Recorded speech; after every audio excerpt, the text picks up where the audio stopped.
नमस्कार दोस्तों, स्वागत है आपका एक बार फिर से हमारे YouTube चैनल जिसका नाम है म्यूजिक वाले गुरी सर। और आपको यहाँ पर म्यूजिक कंपटीशंस एग्जाम की तैयारी बिल्कुल फ्री में करवाई जाती है। किसी भी तरह का म्यूजिक कंपटीशन का एग्जाम क्यों ना हो, सभी की वीडियो आपको यहाँ पर बिल्कुल फ्री में उपलब्ध होने वाली है। और आज का जो हमारा टॉपिक यूनिट 4 से most important question from your exam view, जो हमने शुरू किए थे 2 पार्ट इसके बन चुके हैं। आज है इसका 3rd पार्ट, जिसके अंदर हम शुरू करने वाले हैं क्वेश्चन नंबर 101 से। तो बिल्कुल टाइम वेस्ट ना करते हुए हम बढ़ते हैं हमारे क्वेश्चन नंबर 101 की तरफ। इससे पहले क्वेश्चन की तरफ बढ़े, वीडियो को लाइक कर दीजिए, चैनल को सब्सक्राइब कर दीजिए और अपने दोस्तों के साथ वीडियो को ज्यादा से ज्यादा शेयर कर दीजिए। हमारा क्वेश्चन है, व्यक्तित्व परीक्षण किया जाता है मनोवैज्ञानिक परीक्षण में, विकासात्मक परीक्षण में, अभिवृत्ति परीक्षण में या इन सभी में। जल्दी से इसका आंसर दीजिए। तो जो इसका राइट आंसर बनेगा वो मनोवैज्ञानिक परीक्षण में। बढ़ते हैं क्वेश्चन नंबर 102 की तरफ।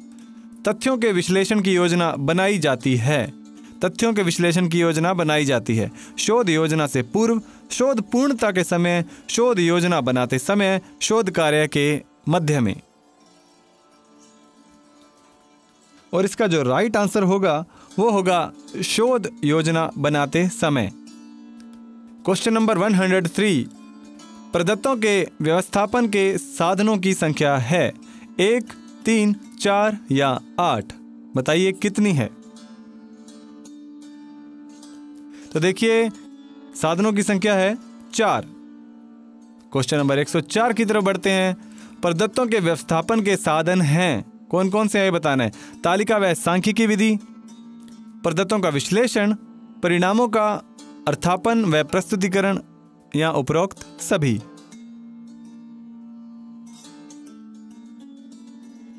एक 104 नंबर क्वेश्चन का हमारा जो आंसर होगा उपरोक्त सभी, ये सभी होते हैं। 105 नंबर क्वेश्चन, प्रदत्तों के विश्लेषण की कितनी प्रक्रियाएं हैं। प्रक्रियाएं बतानी है 3, 5, 4 या 6। तो जो प्रक्रियाएं होती हैं वो 6 होती हैं। 106 नंबर क्वेश्चन, प्रदत्तों का वर्गीकरण करने से लाभ होता है।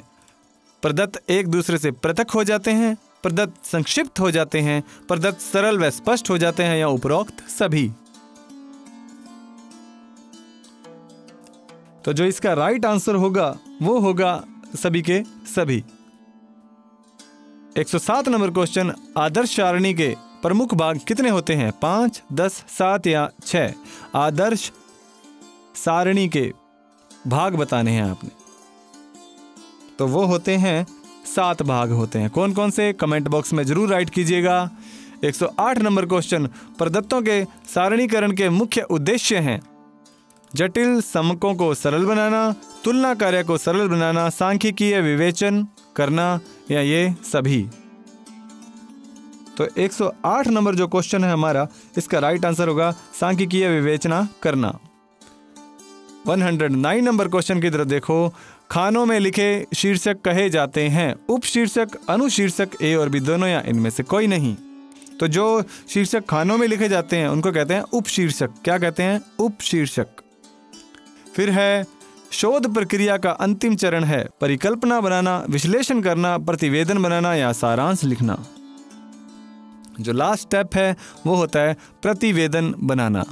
111 नंबर क्वेश्चन की तरफ बढ़ते हैं। प्रतिवेदन में लिपिबद्ध किए जाते हैं समस्या और क्षेत्र, शोध प्रक्रिया, आंकड़ों और प्राप्त निष्कर्ष या ये सभी।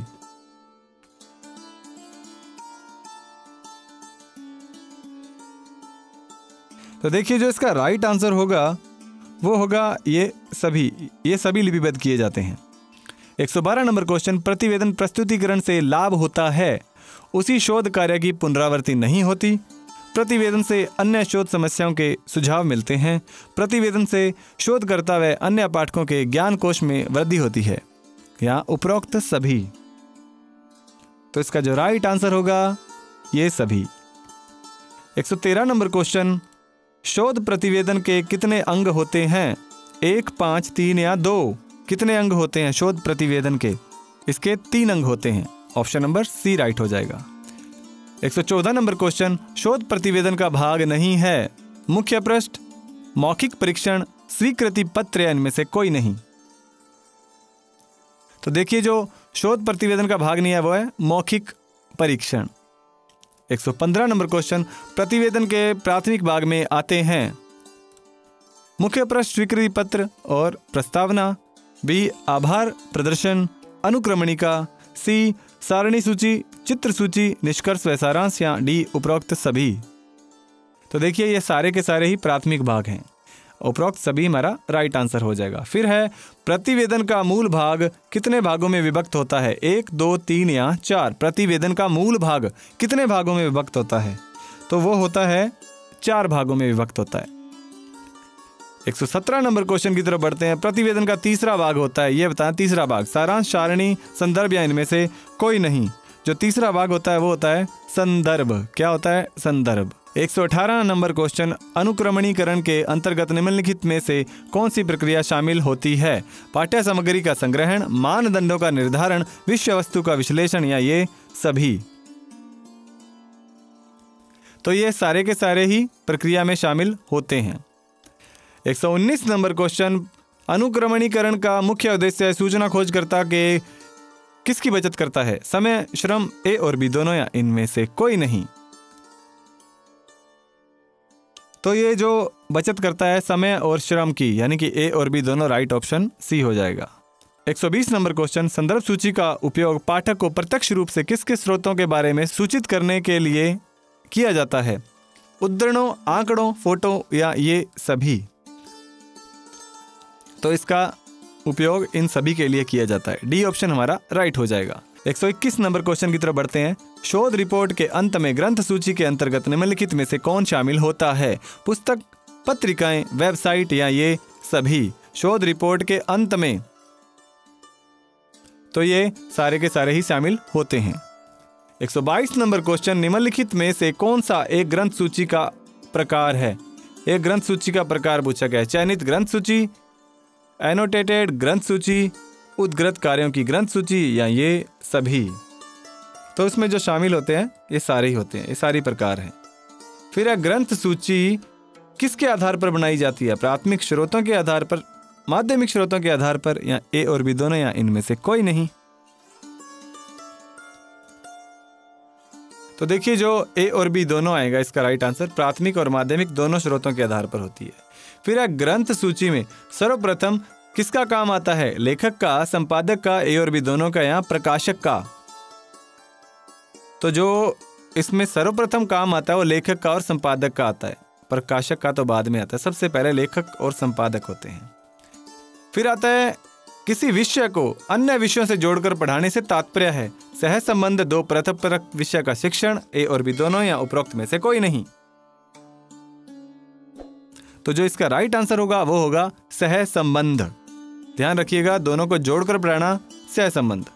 126 नंबर क्वेश्चन, विषय को अंतर संबंधित कर शिक्षण कराने से विषय वस्तु बन जाती है, रोचक व सरल, स्पष्ट, व्यवहारिक, या ये सभी। तो देखिए ये सारी ही हो जाती है, रोचक भी हो जाती है, सरल भी हो जाती है, स्पष्ट भी हो जाती है, व्यवहारिक भी हो जाती है, यानी कि डी ऑप्शन हमारा राइट आंसर है। 127 नंबर क्वेश्चन देखिए, सह संबंध के प्रकार होते हैं 3, 4, 2 या 6। तो जो सह संबंध के प्रकार होते हैं 2 होते हैं, कौन कौन से होते हैं कमेंट बॉक्स में जरूर राइट कीजिएगा। 128 नंबर क्वेश्चन, सुनियोजित व आकस्मिक किसके प्रकार हैं, शिक्षण विधि के, सह संबंध के, शिक्षण व्यवस्था के, या शिक्षण प्रविधि के। तो ये हैं सह संबंध के प्रकार। अभी लास्ट क्वेश्चन का आंसर हमें यहां मिल गया। 129 नंबर क्वेश्चन देखिए, सह संबंधात्मक शिक्षण के लाभ हैं ज्ञान को स्थायित्व देने में, पुनर्भरण में, व्यवहारिक उपयोग में, या ये सभी। तो जो इसका राइट आंसर होगा डी होगा, यानी कि ये सभी लाभ हैं इसके।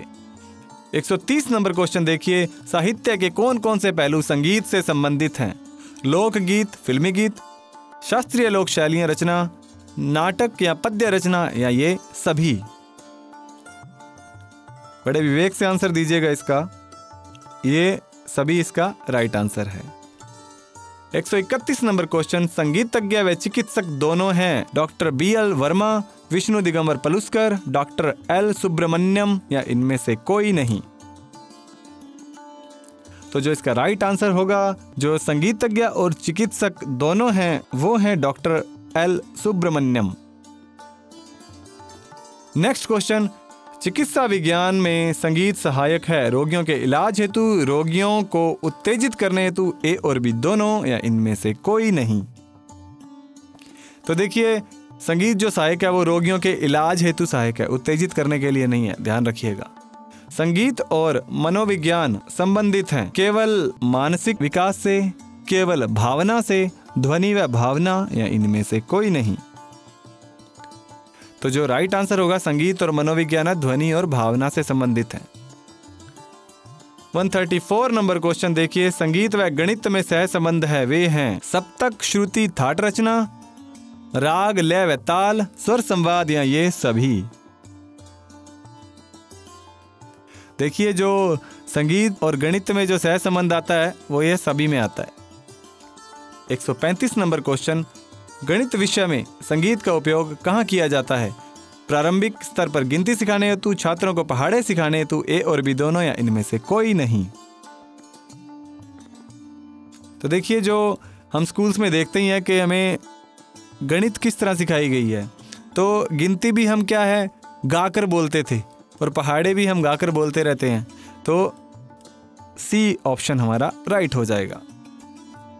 136 नंबर क्वेश्चन देखिए, शारीरिक शिक्षा में संगीत सहायक है, मॉर्निंग धुन, लय प्रशिक्षण, पीटी व शारीरिक क्रियाएं हेतु या ये सभी। देखिए कितने छोटे छोटे क्वेश्चन हैं, आपकी जो नॉलेज को गेन करेंगे ये।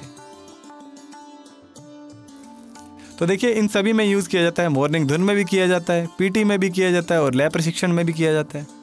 संगीत के माध्यम से होता है मनोरंजन, शारीरिक व्यायाम, शरीर में लचीलापन या ये सभी। बताइए संगीत से क्या होता है? तो ये सारे ही होते हैं ना, शारीरिक व्यायाम भी तो हम करते हैं। संगीत और अर्थशास्त्र के सह संबंध से तात्पर्य है जीविकोपार्जन हेतु, संगीत अध्ययन व उच्च शिक्षण पाने से, ए और बी दोनों या इनमें से कोई नहीं। तो इसका आंसर बिल्कुल सटीक आपको पता है, संगीत और अर्थशास्त्र जीविकोपार्जन है, ठीक है, राइट आंसर ए हो जाएगा। फिर है भौतिक विज्ञान में संगीत संबंधी कौन से नियम आधारित होते हैं? नाद संबंधी, तार रचना, वाद्य रचना, 36 इंच के तार पर स्वरों की स्थिति या उपरोक्त सभी। तो ये सारे के सारे शामिल हैं जी, इसमें सभी नियम पर आधारित हैं ये। फिर आती है गूंज, प्रतिध्वनि, अनुनाद के सिद्धांत आधारित हैं, मनोविज्ञान पर, भौतिक विज्ञान पर, रसायन विज्ञान पर, इनमें से कोई नहीं। तो इसका जो राइट आंसर होगा वो होगा भौतिक विज्ञान। अगला क्वेश्चन देखिए, दर्शन का मूल अर्थ है केवल मात्र देखने से, साक्षात अनुभव से, धार्मिक भावनाओं से या इनमें से कोई नहीं। दर्शन का अर्थ, तो देखिए जो साक्षात अनुभव से है, देखने से नहीं है, इसका साक्षात अनुभव से। फिर आता है ऐतिहासिक शोध के प्रमुख चरणों का सही अनुक्रम है। यहाँ पर कुछ आपको अनुक्रम दिए गए हैं, ये सही बताना है कि इनमें से कौन सा है। मैं आपको डायरेक्ट इसका आंसर बताता हूँ, ज़्यादा उलझने की जरूरत नहीं है। जो इसका राइट आंसर होगा वो होगा ए, समस्या का चुनाव, सीमा का निर्धारण, परिकल्पना निर्माण और विवेचना करना। 143 नंबर क्वेश्चन देखिए, क्रियात्मक शोध के प्रमुख चरणों का सही अनुक्रम है, और इसका भी सही अनुक्रम मैं आपको बता देता हूं अभी। तो देखिए जो इसका सही है, समस्या का चयन, समस्या का मूल्यांकन, प्रदत्त संकलन, उसके बाद परिणाम। 144 नंबर क्वेश्चन, निम्नलिखित का सही क्रम है। तो यह सही क्रम देखिए, क्या सही क्रम होगा इसका? तो सामग्री संकलन, वर्गीकरण, विश्लेषण, भूमिका, प्राक कथन, उपसंहार, संदर्भ ग्रंथ, सूची, ये इसका सही क्रम हो जाएगा। 30 नंबर क्वेश्चन, भिन्न जोड़ी को चुनिए। संगीत और चिकित्सा, शरीर रचना में संगीत, संगीत और गणित, लय ताल में गणित आधार, संगीत और अर्थशास्त्र, सांस्कृतिक परंपराओं रीति रिवाजों में संगीत, संगीत और भौतिक विज्ञान, संगीत वाद्यों की बनावट व निर्माण। अब इसमें से अलग जो जोड़ी है, अलग जोड़ी आपको जो मिल रही है उसको सिलेक्ट करना है। तो देखिए जो अलग दिख रहा है हमें डायरेक्ट है, संगीत और अर्थशास्त्र, सांस्कृतिक परंपराएं अर्थशास्त्र में थोड़ी आती हैं, ये रीति रिवाजों में आती है ना ये। तो इसका आंसर हो जाएगा सी। फिर यहाँ पर भी भिन्न जोड़ी को चुनना है। शोध प्रबंध, रिसर्च थीसिस, शोध प्रविधि, रिसर्च मेथडोलॉजी, शोध समस्या, रिसर्च प्रॉब्लम या शोध प्रबंध, डेजर्टेशन। तो इसका जो राइट आंसर हो जाएगा शोध प्रबंध, डेजर्टेशन ये अलग है। फिर अभिन्न जोड़ी को फिर से चुनना है आपने। प्राथमिक आंकड़े, साक्षात्कार, द्वितीयक आंकड़े, संस्मरण व पत्र पत्रिकाएं, प्राथमिक आंकड़े, अंतरराष्ट्रीय संगठन, उपरोक्त में से कोई नहीं। तो इसका राइट आंसर हो जाएगा सी। आगे बढ़ते हैं 148 नंबर क्वेश्चन। शोध विषय चयन की प्रणालियां, रुचि मूलक, स्वीकृति मूलक या योजना मूलक। अब देख लीजिए आप कौन कौन सी हैं। इसका मैं राइट आंसर आपको बता दे रहा हूं। तो जो ए ऑप्शन हमारा राइट हो जाएगा। अब बढ़ते हैं कुछ क्वेश्चन जो पिछले सालों में आए हैं, जैसे जून 2018 में जो इसमें से प्रश्न आए थे वो है कथन ए, विभिन्न स्रोतों से प्राप्त उद्धरणों को शोध लेखन में शब्दशः सम्मिलित किया जा सकता है। इसका कारण है किसी पुस्तक के लंबे अंश में से शोधार्थी केवल कुछ पंक्तियों को ही उद्धृत करता तो वह मूल अंश के बीच में कुछ भाग छोड़ भी सकता है। अब देख लीजिए कूट क्या बनेंगे। क्वेश्चन को अच्छे से देखिए आप और इसका आंसर दीजिए। देखिए ये दोनों ही कथन है सही हैं। तो ए और बी दोनों सही, यानी बी ऑप्शन हमारा राइट हो जाएगा। ठीक है। अगला क्वेश्चन, शोध प्रविधि के अंतर्गत किस मुख्य तत्व की गणना की जाती है? पत्र पत्रिकाएं, संस्मरण, विषय चयन या डिस्क टेप। तो जो मुख्य तत्व की गणना की जाती है वो है विषय का चयन। कौन सा आपने विषय चुना है? नेक्स्ट क्वेश्चन, शोध सारांश हेतु निम्नलिखित में से किन अवयवों का होना आवश्यक है? विषय पर संक्षिप्त कथन, आधार सामग्री संग्रहण हेतु उपयोग की गई कार्य पद्धति का संक्षिप्त विवरण, संदर्भ ग्रंथ सूची, परिशिष्ट या अध्ययन के निष्कर्ष का घनीभूत सार। और इसके कूट हैं आपके सामने। तो मैं आपको सीधा स्पष्ट कर देता हूं। देखिए, विषय पर संक्षिप्त कथन होता है आवश्यक, आधार सामग्री संग्रहण हेतु उपयोग की गई कार्य पद्धति का संक्षिप्त विवरण भी होता है, और एक होता है इसमें अध्ययन के निष्कर्ष का घनीभूत सार, यानी कि 1, 2 और 5। 1, 2, 5 हमारा सी ऑप्शन राइट हो जाएगा। ठीक है। तो ये थे आपके कुछ इंपॉर्टेंट क्वेश्चंस जो हमारे यहाँ कंप्लीट होते हैं। उम्मीद करता हूँ कि आपको ये महत्वपूर्ण प्रश्नोत्तरी यानी कि इंपॉर्टेंट क्वेश्चन आंसर्स आपको पसंद आए होंगे। और अब वीडियो को लाइक जरूर कर दीजिएगा, चैनल को सब्सक्राइब करना और अपने दोस्तों के साथ जरूर शेयर करना, क्योंकि वीडियो कंटेंट बनाने में बहुत मेहनत लगती है। तो आपसे एक ही रिक्वेस्ट है कि इसको ज़्यादा से ज़्यादा शेयर कीजिए, चैनल को सब्सक्राइब कीजिए और वीडियो को पूरा देखा कीजिए ताकि आपका कोई भी क्वेश्चन न छूटे। मिलते हैं नए टॉपिक में, नई यूनिट के साथ में, नए लेसन में। तब तक के लिए पढ़ते रहिए, बढ़ते रहिए। जय हिंद, जय भारत।